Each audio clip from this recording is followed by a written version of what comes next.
Everyone, आज का अध्याय है पौधे की आत्मकथा। पौधे की आत्मकथा को स्टार्ट करेंगे उससे पहले हम देखते हैं इसकी पाठ चर्चा। पाठ चर्चा में क्या दिया है कि प्रस्तुत पाठ के माध्यम से, यानी कि जो ये पौधे की आत्मकथा है उसके माध्यम से लेखक ने संदेश दिया है कि पौधे हमारे जीवनदाता हैं।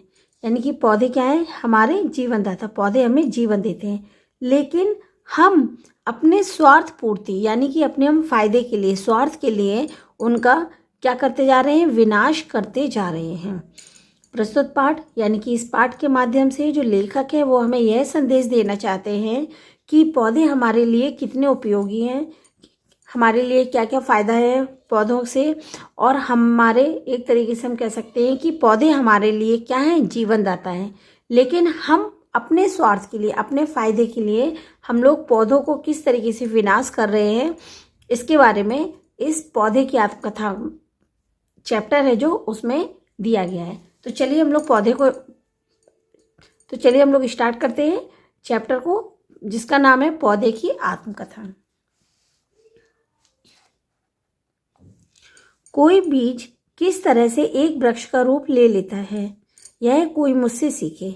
मुझसे यानी कौन कह रहा है? ये पेड़, पौधा है, वो अपने बारे में बता रहा है। वो जी कह रहा है कि एक बीज किस तरीके से वृक्ष का रूप ले लेता है, वो किससे सीखे? मुझसे सीखे। प्रकृति प्रत्येक वस्तु को धरती मैया की गोद में इकट्ठा करती है। एक दिन एक परिवार के मुखिया ने आम खरीदे। घर लाकर पूरे परिवार ने आम खाए। वह खूब स्वाद ले लेकर मुझे चूसा गया यानी कि आम की गुठली अपने आप में बोल रही है कि मुझे चूसा गया। इसके बाद गुठलियां पीछे की ओर खाली पड़े अहाते में फेंक दी गईं।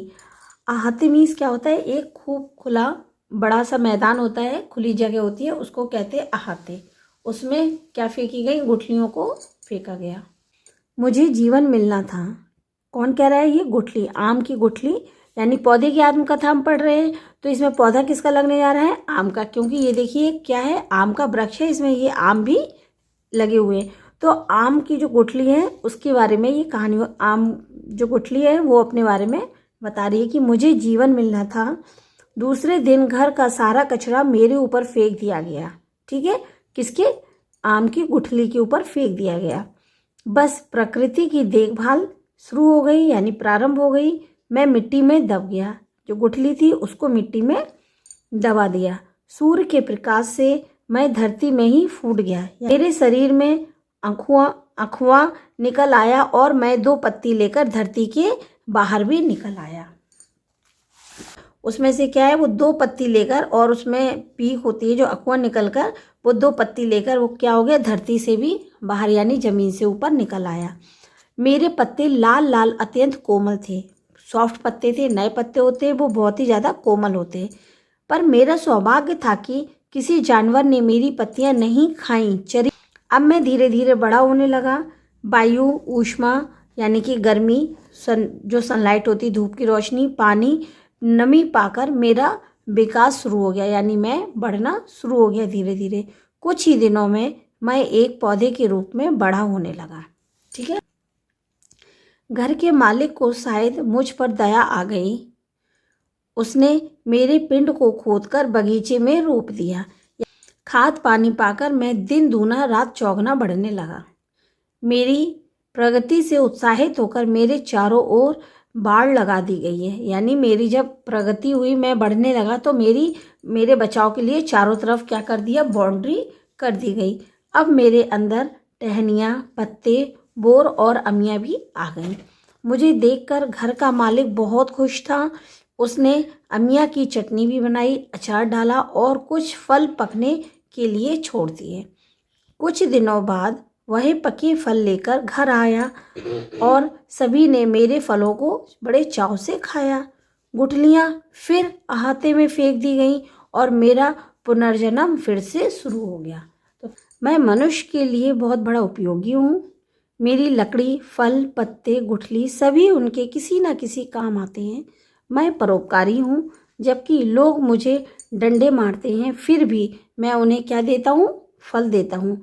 मैं उन्हें ऑक्सीजन भी देता हूँ, पर्यावरण शुद्ध करता हूँ। जन्म के हवन पूजन से लेकर उनकी मृत्यु तक मैं उनका साथ निभाता हूँ।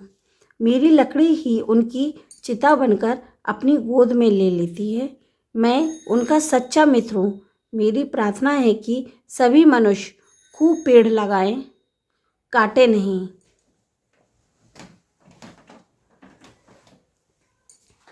सूख जाने पर ही हमें काटे, मैं उनका भला करूँगा। हम लोगों ने पढ़ा है पौधे की आत्मकथा, यानी कि पौधे ने किस तरीके से अपने बारे में हम लोगों को समझाया है।